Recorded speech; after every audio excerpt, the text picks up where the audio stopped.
Hello, folks. My name is Danny. Welcome to Danny's Corner.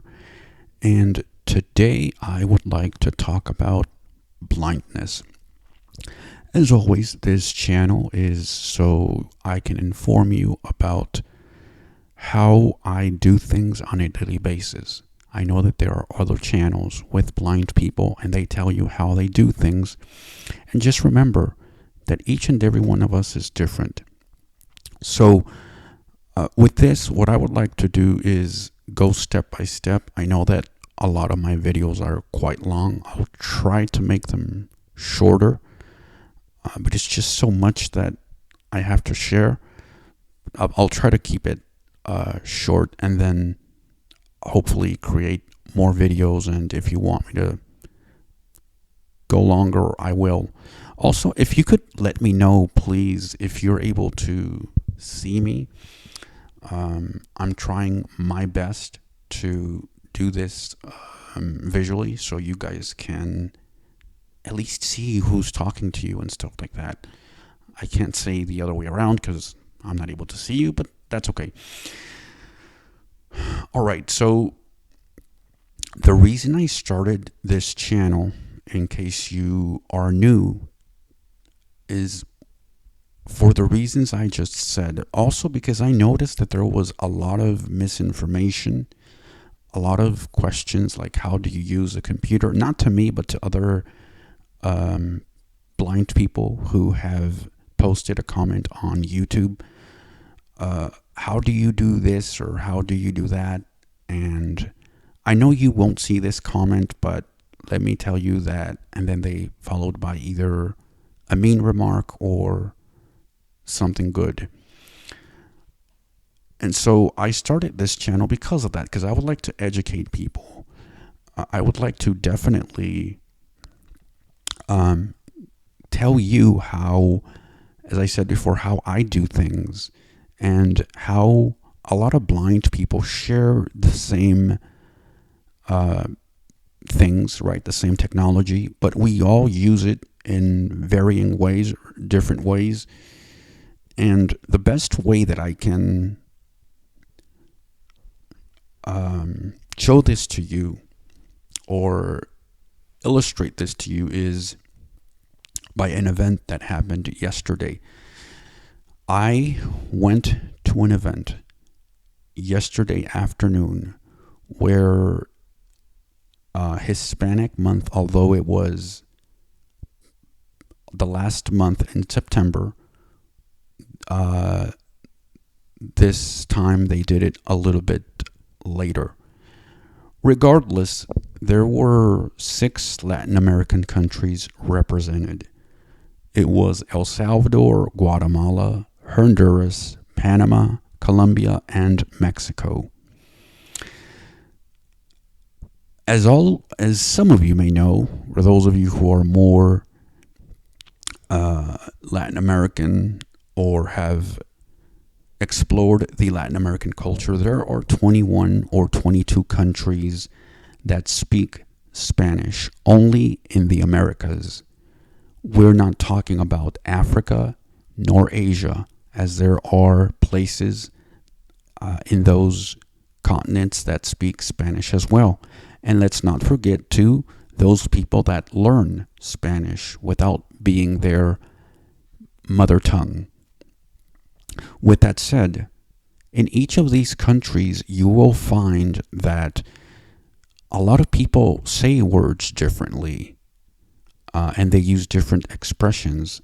So there is some miscommunication, but it's very little. I think with patience and an ear to hear, and just make it a game or something, a fun activity. I think that we have been able overall to get along.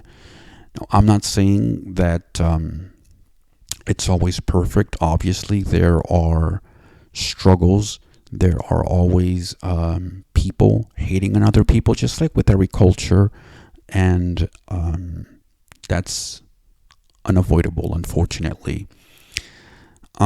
So, for example, there are 2 words in general for swimming pool that are used most in Latin America.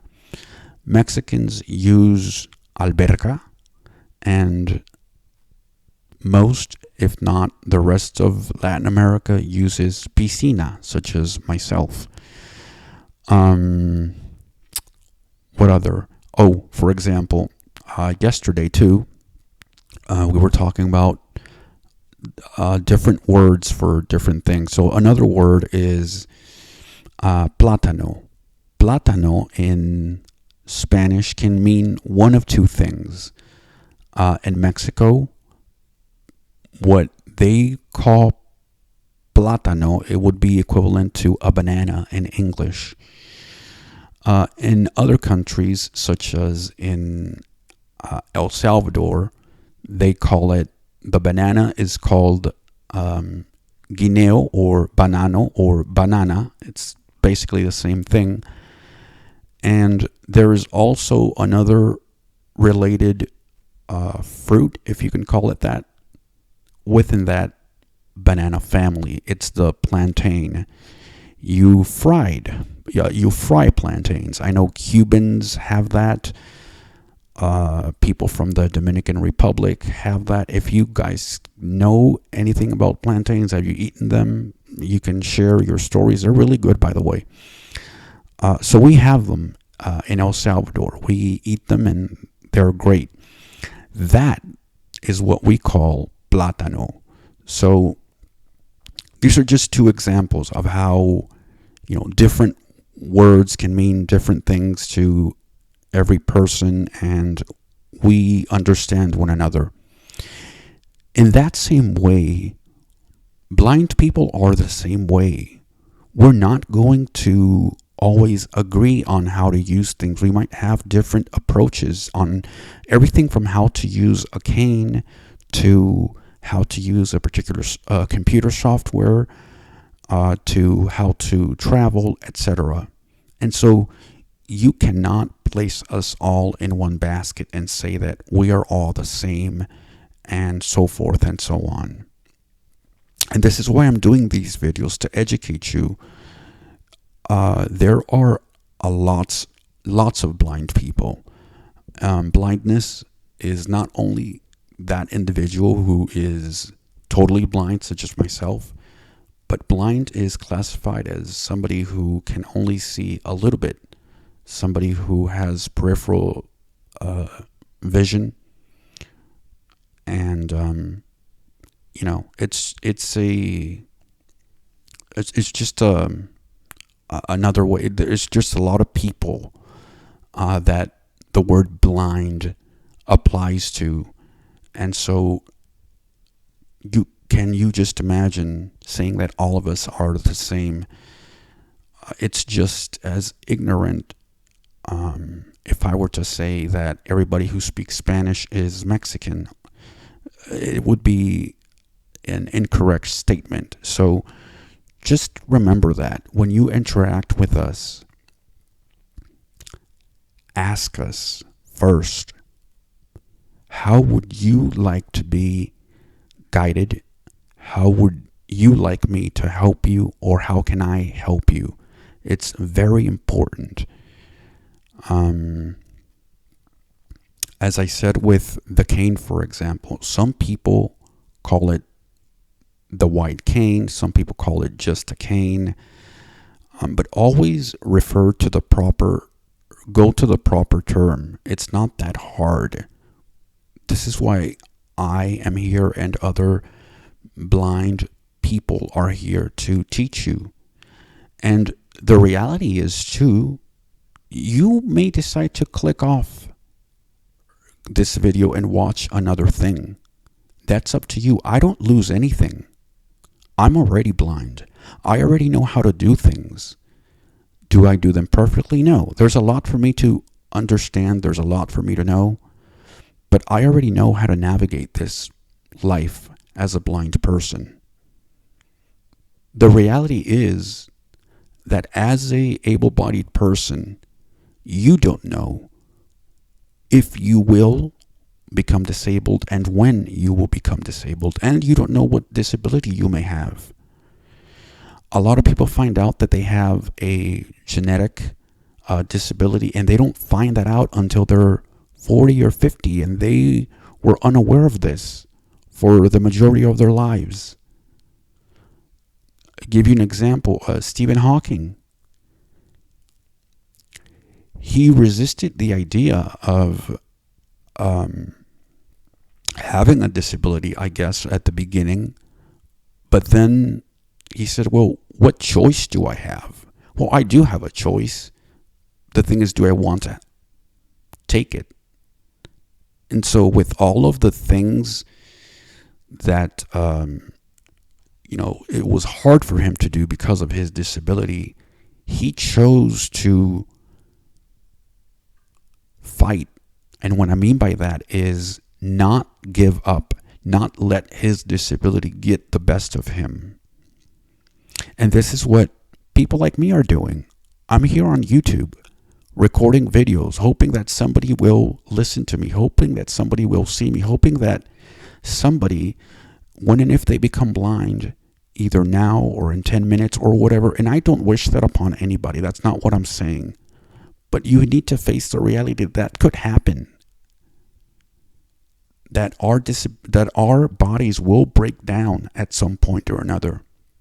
And we can either choose to fight the good fight and keep on going and say, this has helped me to reflect. This has helped me to see the world with different eyes, if you will. Or you can decide to just die and become a shell of what you formerly were. With that said, I do have a lot more to say, but I do want to keep these videos short so I may have more content to deliver to you tomorrow. And so, yeah, please tell me if you have been able to see this video or if something needs to be changed. Remember that you can support me by subscribing to my page, sharing, leaving any comments or suggestions, as I have just said, and hit that notification button so you can get notified of any future videos that I post. Also, remember that I do have a Spanish channel which deals with the same topics that I'm talking about here, just in a different angle and completely in Spanish. So that could also help you if you don't know Spanish and you would like to learn something. The best way to learn, I think, is a little bit at a time. And even if you catch one or two words, that's better than no words. Okay, so that's it for now. Thank you for joining me, and I hope that you guys will tune in next time. Bye.